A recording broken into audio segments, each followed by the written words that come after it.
Identity, compassion, and stewardship.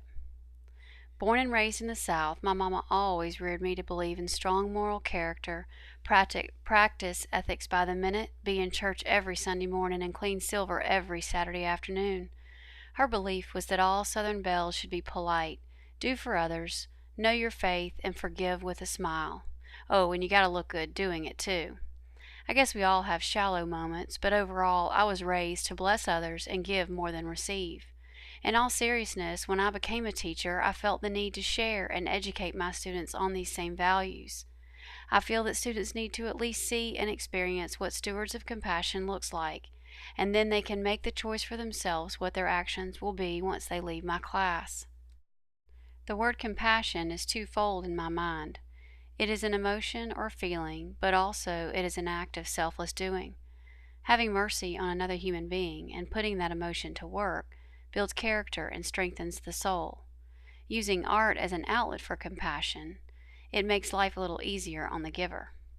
To me, art should have purpose and meaning anyway. Examples of art with purpose is art therapy, self-discovery, relationship building, social change, or educational development. Through these purposeful art ideals, I have decided that meaningful and compassion-based art is my aim for the classroom. In setting these high-reaching goals, I have decided to create an environment of stewardship for others, allowing each student to discover their own identity. I am going to teach and create for something bigger than myself. Many of my inspirations come from discussions found in readings and online. TED Talks posted a discussion by a very soft-spoken Reverend James Forbes. He speaks on selfless compassion from a Christian perspective. He gives examples of how his family was taught to be caring and giving toward others when he too was growing up. Reverend Forbes has a core need to share genuine kindness and mercy based on biblical demands. I too agree with this discipline and feel that I should appropriately implement these ideals. Other artists that inspired this pedagogy include Carrie Mae Weems, with her work on racial and gender tensions. Weems tells stories of family traditions and behaviors of people, usually negative. She describes the identity of women and mothers, specifically about their struggles. Then there is Pepon Osorio, who creates installations about his childhood and life in Puerto Rico. He also covers the topic of cultural identity and art therapy quite unequivocally through artwork such as the Badge of Honor, showing the prison cell of a father in his son's bedroom. The quilts of Gee's Bend were quite impactful in this project, with a continuously fulfilled need by generations of women creating for their own families. These ladies from Alabama, as well as artist Louis Gispert in his pattern-repeating series Deception, share my design inspirations. Perhaps the most inspirational work for me is artist Vic Muniz.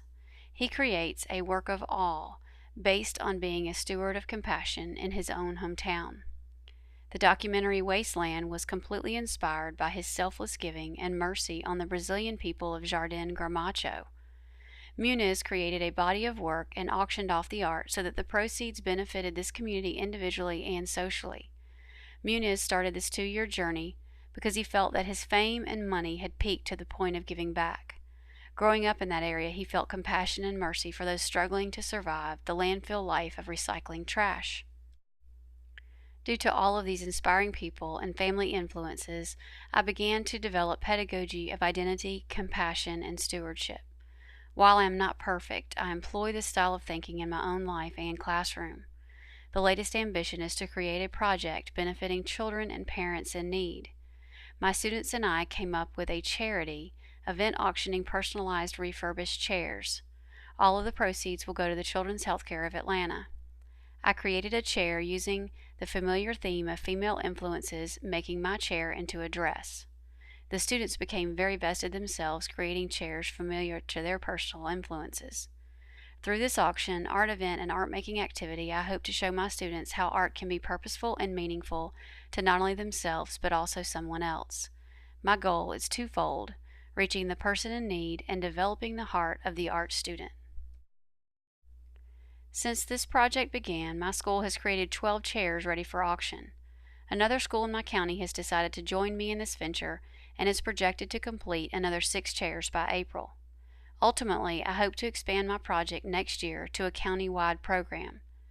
There are kinks to be straightened and decisions to be made, but overall, I am quite satisfied with our beginning journey in identity, compassion, and stewardship building. I hope that the students gain a stronger inner self and that the receiving person is blessed much more than we can give. I am not perfect and will fail the kids many times in my career, I'm sure, but I made a commitment to these students and plan to keep it. Compassion and mercy through art making is more rewarding and fulfilling than anything else I could ever do as a teacher.